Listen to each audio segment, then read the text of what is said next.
전능하사 천지를 만드신 하나님 아버지를 내가 믿사오며 그 외아들 우리 주 예수 그리스도를 믿사오니 이는 성령으로 잉태하사 동정녀 마리아에게 나시고 본디오 빌라도에게 고난을 받으사 십자가에 못 박혀 죽으시고 장사한 지 사흘 만에 죽은 자 가운데에서 다시 살아났으며 하늘에 오르사 전능하신 하나님 우편에 앉아 계시다가 저리로서 산 자와 죽은 자를 심판하러 오시리라.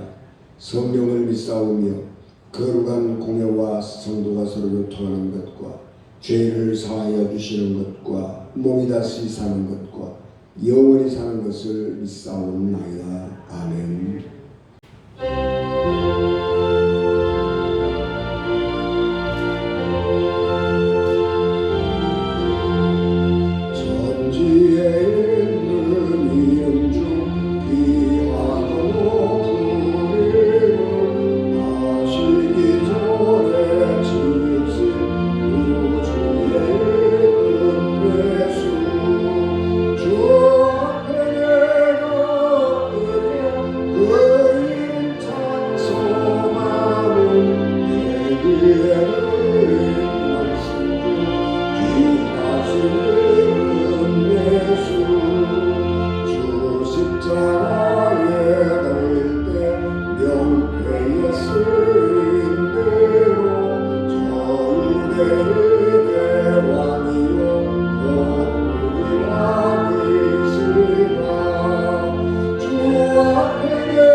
요한이 잡힌 후 예수께서 갈릴리에 오셔서 하나님의 복음을 전파하여 이르시되 때가 찼고 하나님의 나라가 가까이 왔으니 회개하고 복음을 믿으라 하시더라. 갈릴리 해변으로 지나가시다가 시몬과 그 형제 안드레가 바다에 금을 던지는 것을 보시니 그들은 억울하 예수께서 이르시되 나를 따라오너라. 내가 너희로 사람을 낚는 어부가 되게 하리라 하시니 곧 그물을 버려두고 따르니라. 조금 더 가시다가 세베대의 아들 야고보와 그 형제 요한을 보시니 그들도 배에 있어 그물을 입는데 곧 부르시니 그 아버지 세베대를 품꾼들과 함께 배에 버려두고 예수를 따라가니라. 아멘. 기도하겠습니다. 은혜가 충만하신 아버지 하나님, 은혜와 사랑을 감사합니다.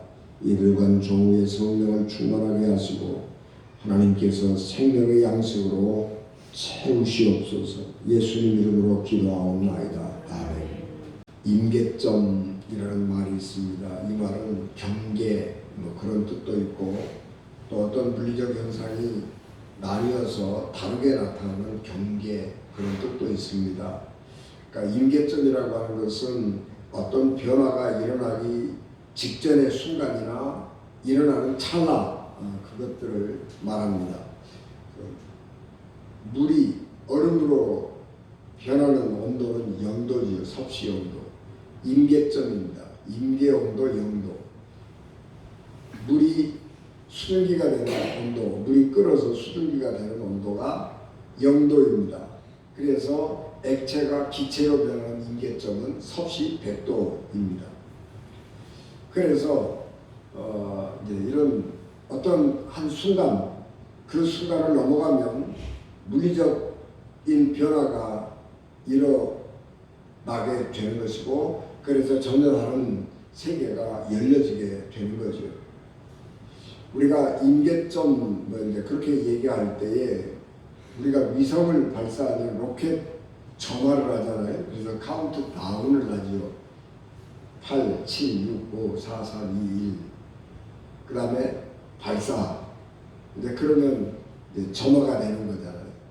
그러니까 4, 3, 2, 1.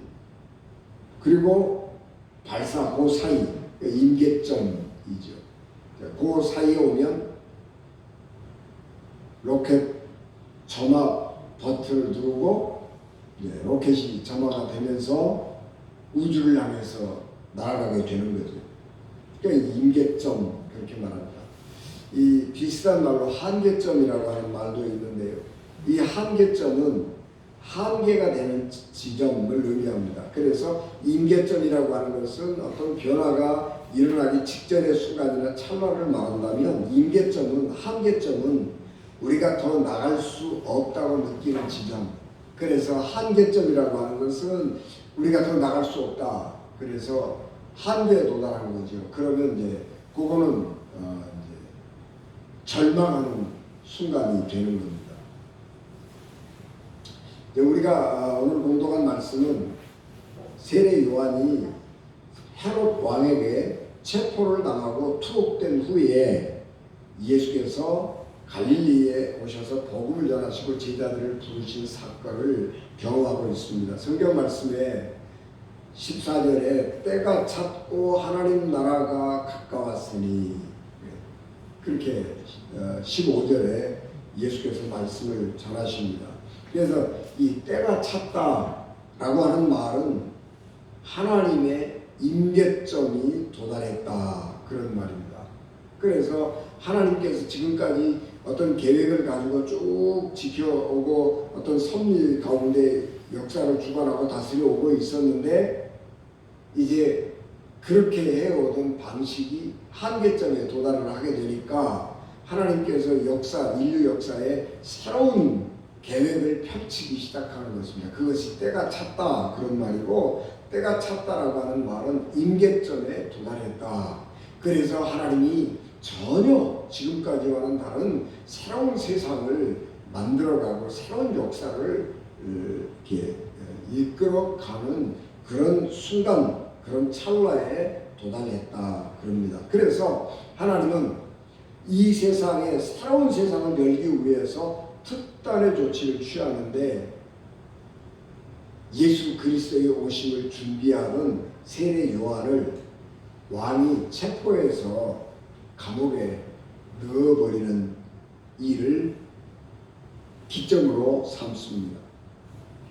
회개의 세례 사역을 세례 요한이 멈출 이유가 없습니다. 왜냐 그러면 많은 사람들이 세례 요한을 찾아와서 세례를 받고 회개하고 그런 일들이 있었고, 세례 요한을 선지자라고 생각하는 사람들이 있어서 계속해서 이 세례 요한에게 사람들이 찾아가는 거죠.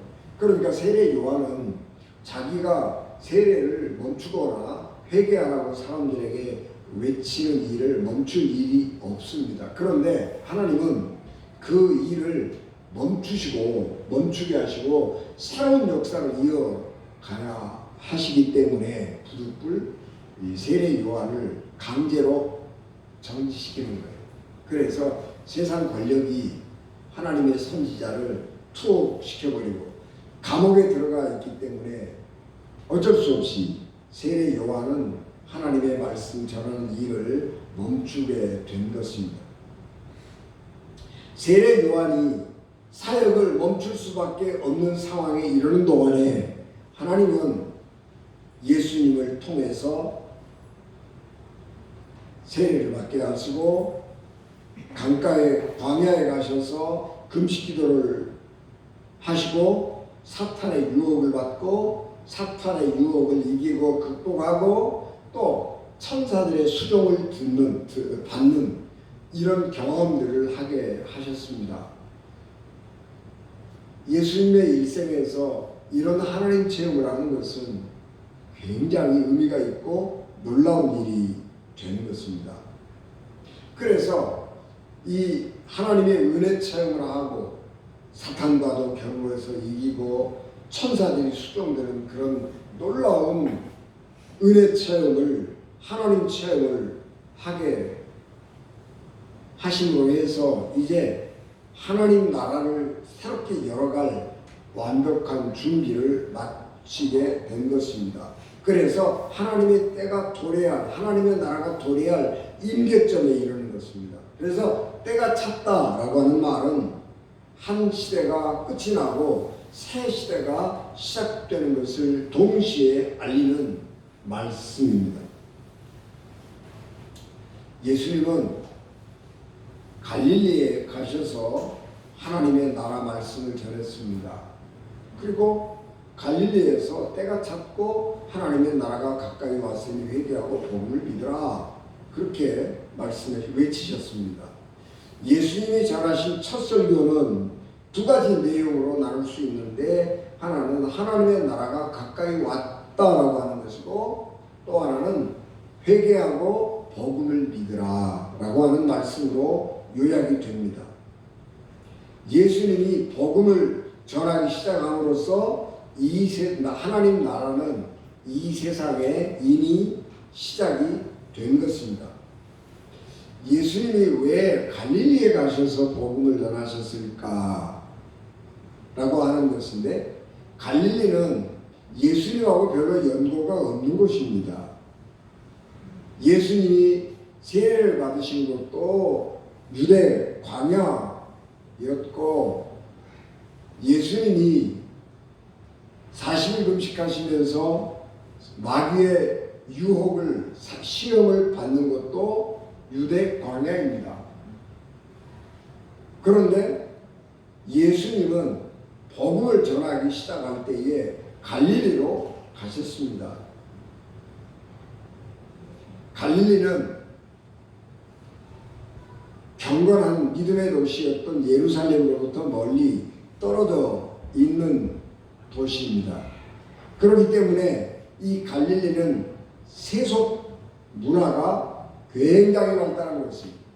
또 이 이방 문화인 그리스 로마 문화가 이 갈릴리 호수 주변에 많이 유입이 됐습니다. 그래서 헤롯은 갈릴리 호수 주변에다가 그리스 로마를 모방한 그리스 문화를 접합시킨 도시들을 건설하게 만들었습니다. 그래서 이 갈릴리 지역에는 그들이 싫어하던 로마, 그런 문화, 로마의 관습, 이런 것들이 많이 퍼져 있게 됩니다. 그러니까 이 경건한 유대인들이 생각할 때에, 예루살렘에 있는 종교 지도자들이 생각할 때 갈릴리는 아주 세속도시, 죄악의 도시, 이방인들의 문화가 아주 득세하는 그런 도시여서 거기에서는 하나님이 어떤 중요한 일도 이루시거나 하나님이 어떤 거기서 활동하시지 않을 거라고 하는 생각을 하게 된 것입니다. 그래서 하나님께서 예수님을 통해서 갈릴리 호수 주변에서 다니시면서 복음을 전하실 때에 하나님의 나라가 이 땅에 왔다고 하는 사실을 사람들은 잘 인지하지 못했습니다. 아니, 하나님의 나라가 시작이 되면 다윗 왕같이 그런 대단한 권위를 가진 권력자가 나타나서 예루살렘에 수도를 정하고, 그리고 전쟁을 해서 모든 이방 민족들을 복속시키고 이스라엘 하나님의 나라를 깃발을 높이 세우는 영광의 날이, 메시아의 시대가 올 것이라고 유대인들은 생각을 하고 있었습니다. 그런데 갈릴리에서부터 어떤 일이 일어난다? 생각할 수가 없는 거예요. 그래서 사람들은 갈릴리에서부터 지금 예수님이 복음을 전하심으로 해서 하나님의 나라가 시작이 되고 있다고 하는 것을 알아차리지 못한 것입니다.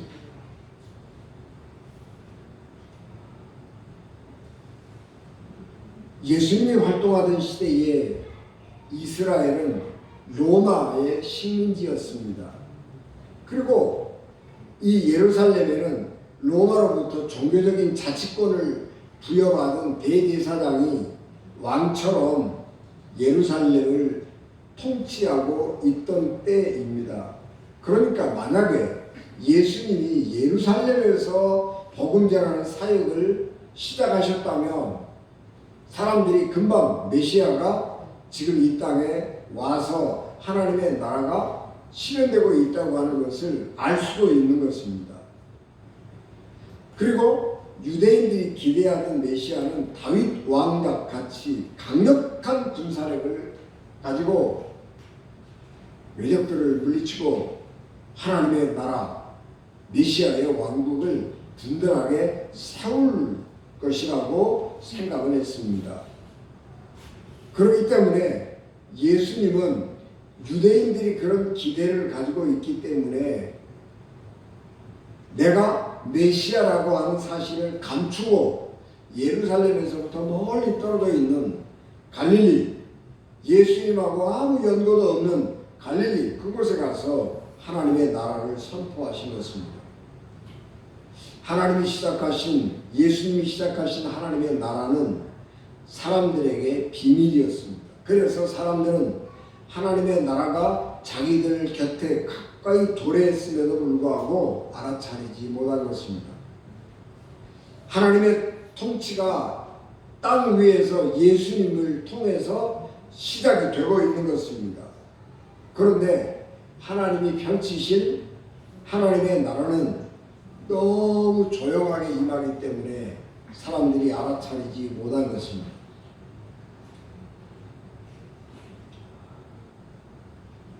왜 하나님께서 예수님이 메시아라고 하는 사실을 감추려고 하셨느냐?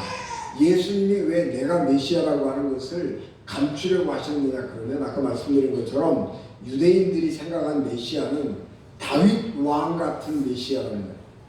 다윗 왕이 메시아의 표본이에요.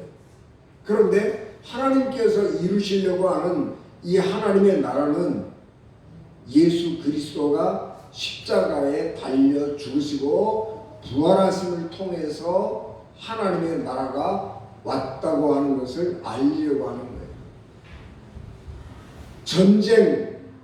전쟁으로부터 승리해서 메시아의 사명을 감당하고 메시아의 나라를 세우는 것이 아니라 실패하고 무기력하고 무능력이 보이는 십자가의 죽음을 통해서 하나님의 나라를 세우고 하나님의 통치를 이 땅에 확보하려고 한다고 하는 것은 사람들 눈에 보기에 너무너무 기이한 것이어서 믿을 수가 없는 것입니다. 그래서 예수님은 갈릴리에서부터 복음을 전하기 시작을 하신 것입니다.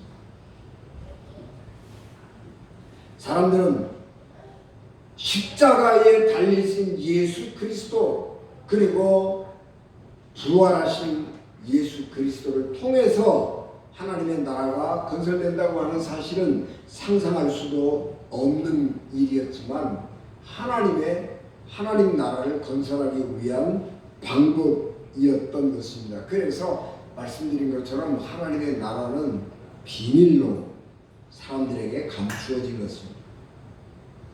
그런데 그 놀라운 하나님의 비밀을 알 수 있는 방법이 하나 있는데 그것은 예수 그리스도를 믿는 일입니다.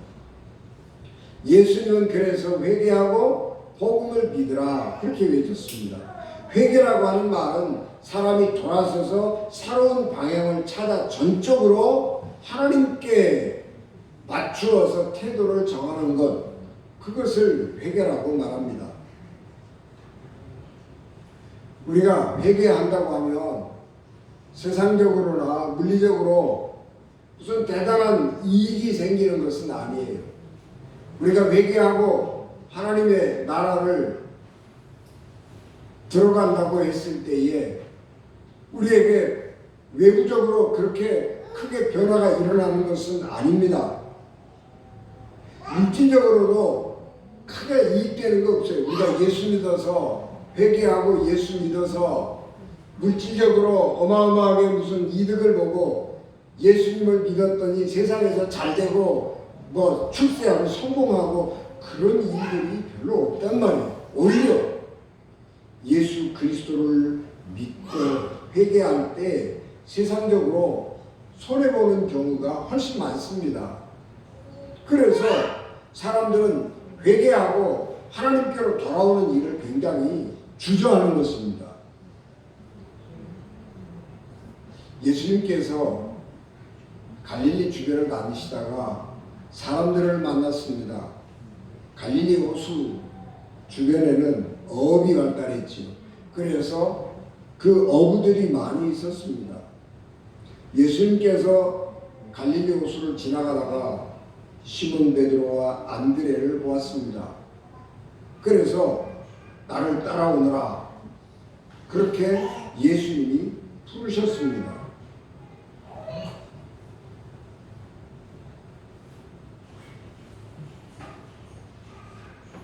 그런데 그 사람들은 예수님의 부름을 받고 자기의 직업을 버리고 자기의 가족을 버리고 예수님을 따라왔습니다.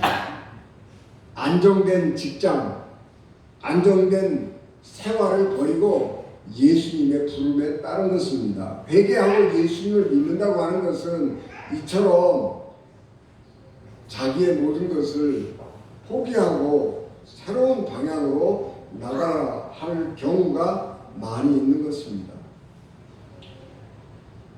그래서 회개하면 우리가 굉장히 육체적으로 물질적으로 세상적으로 좋은 일이 일어난 것이 아닙니다. 그러나 우리가 회개하고 예수님의 부름 안에서 태도를 하나님께로 전환시키면, 우리의 생각을 하나님께로 전환시키면 하나님의 나라가 우리 가까이 왔다라고 하는 것을 알게 됩니다.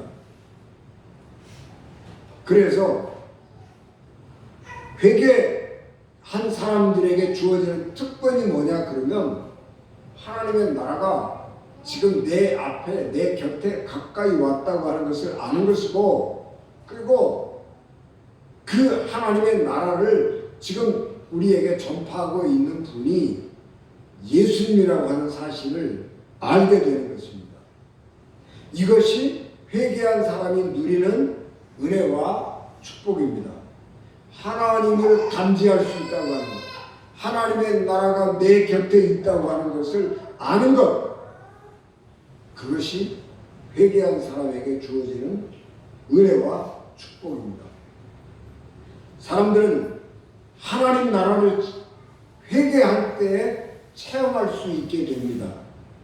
그러므로 자기의 생각을 바꾸고 자기의 삶을 바꾸면, 그래서 회개하면 하나님의 나라를 알 수 있고 하나님의 나라가 내 앞에 있다고 하는 것을 느끼게 되는 것입니다. 그래서 하나님의 나라가 가까이 왔다는 것을 알기 위해서는 내가 변하지 않으면 안 되는 것입니다. 하나님 안에서 나 자신이 변화될 때에 하나님의 나라를 경험할 수가 있게 되는 것입니다. 예수께서 회개하고 복음을 믿으라 그렇게 말씀했는데, 복음을 믿으라라고 하는 말씀은 예수님을 믿으라라고 하는 말씀입니다. 예수님을 믿고 예수님과 함께 살면서 예수님의 삶을 보면 하나님의 나라가 보이기 때문입니다.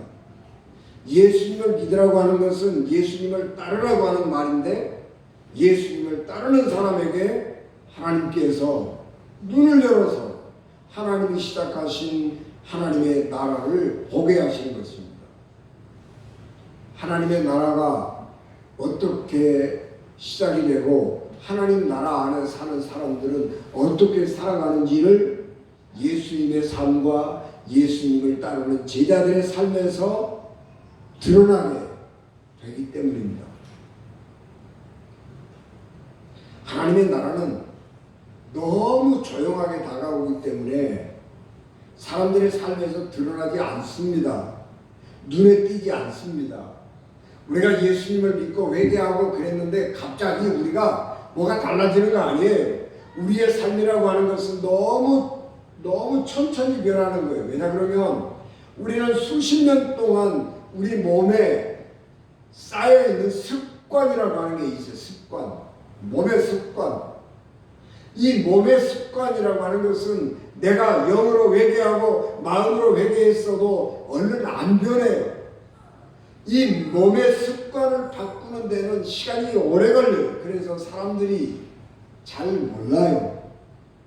예수님을 믿고 뭐가 좋아졌는지 사람들은 잘 몰라요. 내가 예수 믿고 나서 뭐가 많이 변했는지 잘 모른다고요. 그러나 시간이 오랜 지난 다음에 내가 내 삶을 되돌아보면 20년 후에, 20년 전에, 30년 전에 내 삶을 돌아보면 내가 엄청나게 변해 있다고 하는 것을 알게 되는 것입니다. 그러니까 누가 하나님의 사람이 되었다고, 예수 믿는 사람이 되었다고 해서 갑자기 확 변하는 게 아니기 때문에 예수 믿으면 뭐가 좋은 거야? 하나님 나라가 뭐가 좋은 거야? 그렇게 사람들이 물어도 별로 그렇게 시원하게 대답해 줄 게 없는 거예요. 그런데 우리가 예수 그리스도를 믿으면 그렇게 하나님의 나라가 서서히 우리에게 도래하고 있다고 하는 것을 경험하고 알 수 있게 됩니다. 그래서 이 고난을 통해서, 예수님의 고난을 통해서 하나님의 나라를 이 땅에 세우려고 하는 것, 그리고 십자가에 달리신 예수 그리스도를 믿고 따르는 사람들이 삶이 변하고 생각이 변하고 그런 것들을 보면서 하나님의 나라가 임재했다고 하는 것을 알게 되는 것입니다.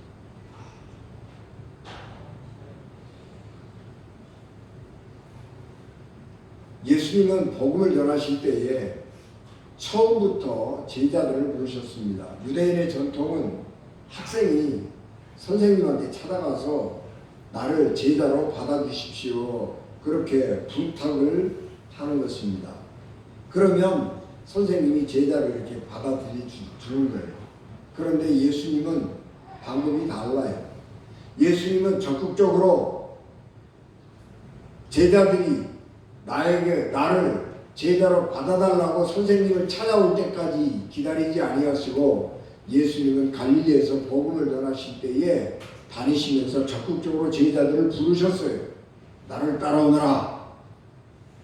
그렇게 예수님이 부르셨는데, 이것은 왕이 군사를 모집하는, 징집하는 과정하고 비슷해요. 조금 권위적이죠. 여러분, 국가가 백성들에게, 국민들에게 의무를 정하잖아요. 우리나라는 모병제가 아니고 징병제이기 때문에 모든 사람은 가서 의무적으로 국방의 의무를 감당해야 되는 거예요. 그럼 안 갈 수가 없어요. 강제로 가야 되는 거예요. 이건 왕이 군사를 모집할 때에 거의 강제란 말이에요. 또 쓸만하고 전쟁에 나가서 훌륭한 군인이 될 만한 사람은 징집하는 거예요. 징집에다가 훈련시켜가지고 전쟁터로 내보내는 거예요. 마찬가지로 예수님도 왕이 군사를 모집하는 것처럼 좀 권위적이에요. 그래서 나를 따라오너라, 그렇게 예수님께서 말씀하실 때에 제자들이 거절을 못해요. 왜냐하면 예수님의 부르심이 권위가 워낙 있어서. 그래서 자기 직업도 다 버리고 세베대의 아들 요한은 아버지도 버리고 그러고 그냥 일터에서 그냥 따라 나서게 되는 것입니다. 그만큼 예수님의 부르심은 거절할 수 없는 신적인 권위가 있었습니다. 그러나 예수님이 제자를 부르시는 거하고 왕이 군사를 모집하는 거하고는 달라요. 어떤 점이 다르냐 그러면 예수님은 사람들을 불러서 제자로 삼을 때에 충성을 강요하지 않는 거예요. 너는 내 제자가 됐으니까 너는 이렇게 해야 돼. 그리고 명령하고 강요하고 그러지 않아요. 그런데 왕은 사람들을 붙들어다가 훈련시켜가지고 충성을 맹세시키고 그리고 죽음의 자리 전쟁터로 내보내는 거예요.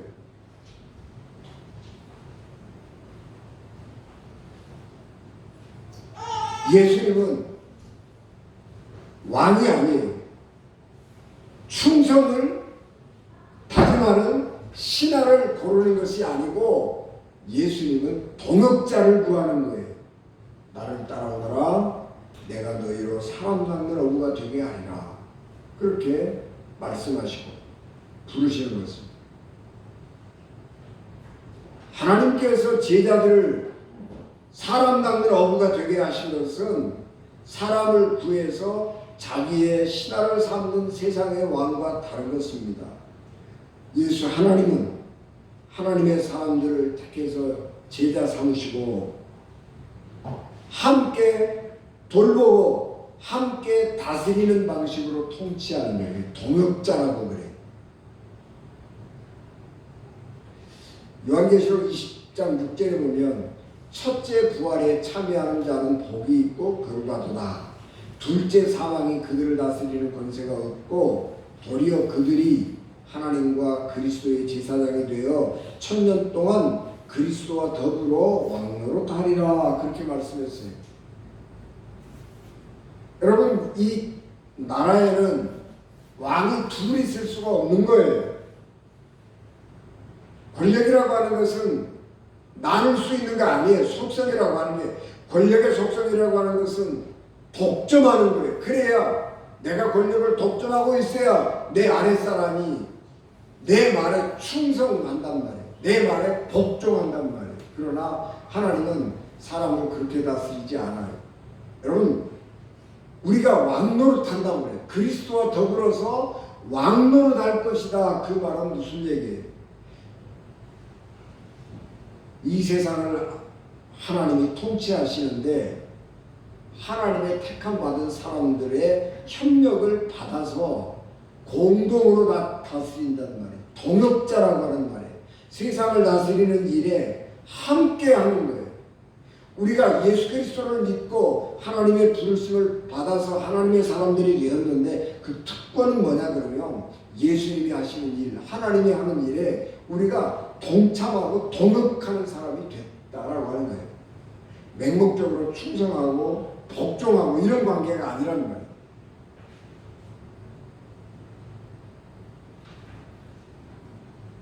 예수님께서 제자들을 부르신 목적은 훈련시켜서 죽음의 자리로 보내는 게 아니에요. 전쟁터로 가서 전쟁하다가 죽기도 하고 다치기도 하고 그런 게 아니고 예수님이 제자들을 부르신 목적은 하나님의 복음, 하나님에 관한 복음, 하나님이 주신 복음을 선포하게 하기 위함인 것입니다. 그래서 예수님과 예수님의 제자들이 전하는 하나님의 복음은 하나님이 기꺼이 우리를 영접해 주시고 용서해 주실 것이라고 하는 믿음이에요.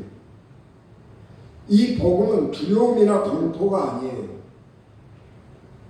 하나님은 매우 난폭한 왕이어서 충성하지 않은 사람에게, 순종하지 않은 사람에게 가차없이 처벌하는 그런 왕이 아니고 자격이 없어도 부족해도 하나님 앞에 가면 하나님은 용납해 주시고 용서해 주시고 받아주시고 영접해 주시는 분이라고 하는 복음을 전하는 겁니다. 그래서 누구든지 어떤 형편과 처지 가운데 있는 사람이든지 하나님께 올 수 있는 것입니다. 새로운 시대는 누구든지 하나님 앞에 와서 죄를 용서받고 하나님의 받아주시는 은혜를 경험하는 시대예요. 새로운 시대는 제사 지내는 시대가 아니에요. 죄를 지으면 죄의 값은 사망이어서 죽어야 하는 것이고, 그래서 내가 죽을 수 없으니까 짐승을 죽여서 하나님 앞에 제사를 지내는 거잖아요. 근데 새로운 하나님의 시대는, 새로운 예수님의 시대는 용납해주는 하나님의 은혜를 경험하는 세대. 그래서 내가 죄를 지었다고 그래서 꼭 죽어야 할 이유는 없어요. 하나님의 은혜 안에 살면 되는 겁니다. 그래서 지금은 사랑의 시대이고 구원의 시대입니다. 여러분, 지금 우리는 이 팽창하는 시대가 아니라 수축하는 시대죠. 그러니까 팽창 시대가 아니라 수축 시대. 교회도 이제 팽창하던 교회가 아니라 수축하는 교회가 되었습니다. 그래서 교회가 점점 이렇게 줄어져 가요.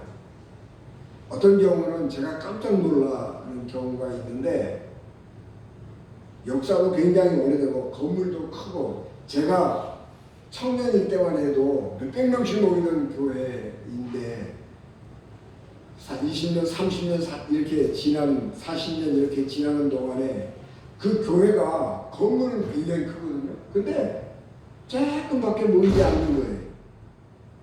그 깜짝 놀래. 아니, 그 교회가 그만큼밖에 안 모여? 그리고 깜짝 내가 놀랄 만큼 교회가, 지금 우리 한국 교회가 어려운 상황에 있습니다.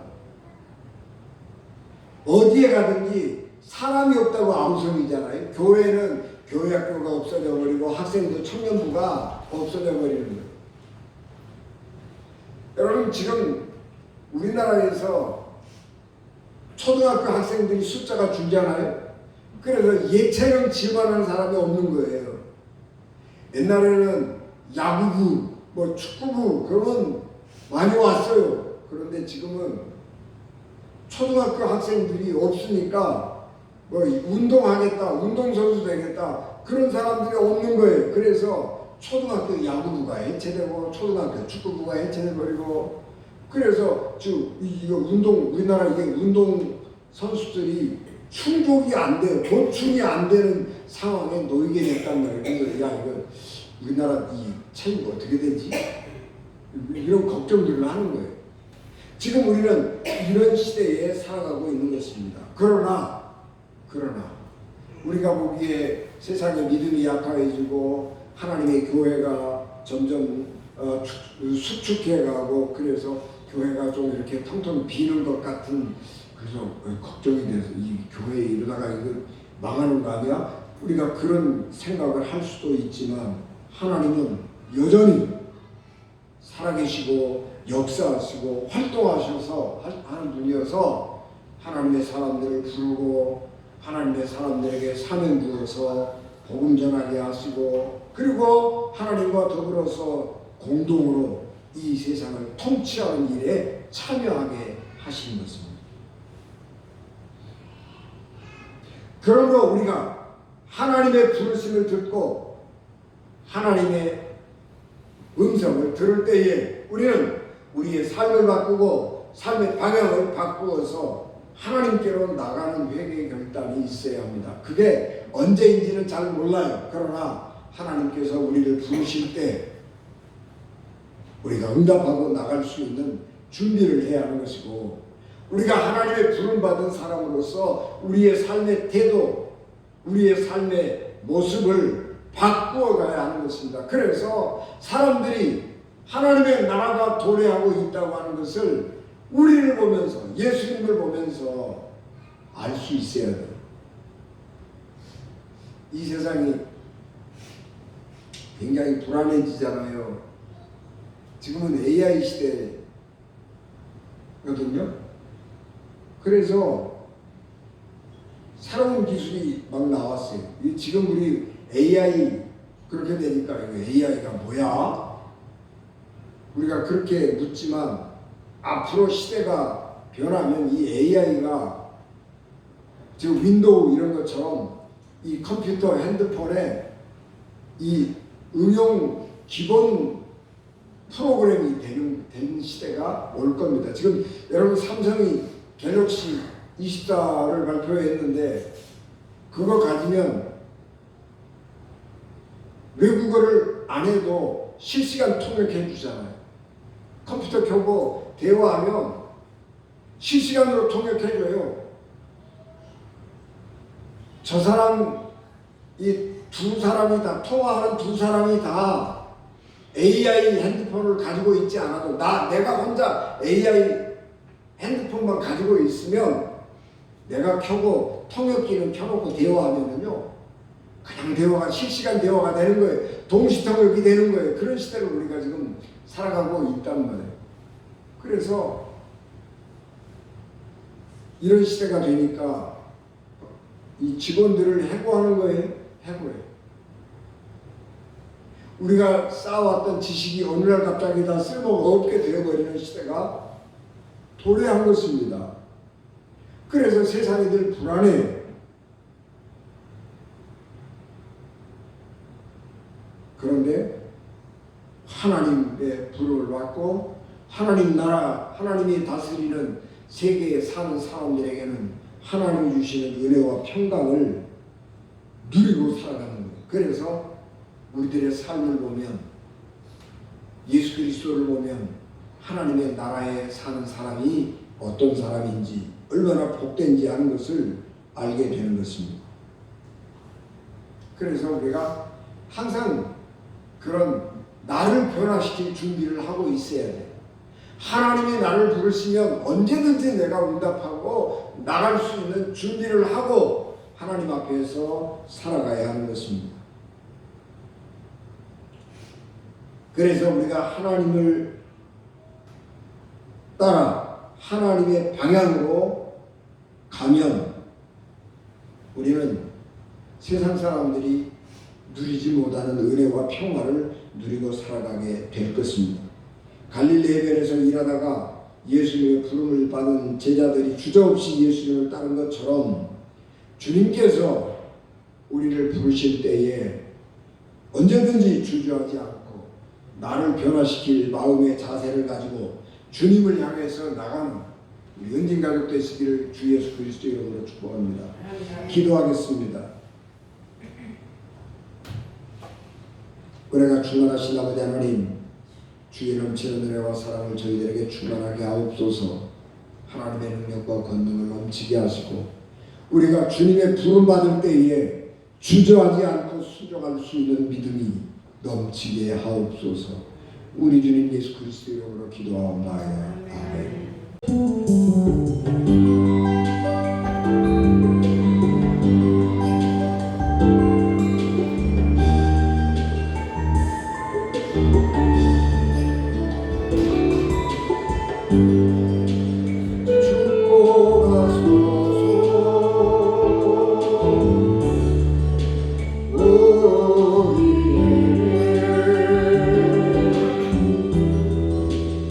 날마다 새롭게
그리스도입니다.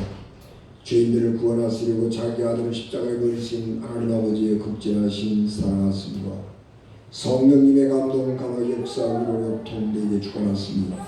피값으로 세우신 의인진 교회와 예배를 갖춰 돌아가는 사랑하는 성도들 신령과 가정과 기업과 자녀들 위해 지금부터 영원히 함께 하시기를 간절히 축원하옵나이다.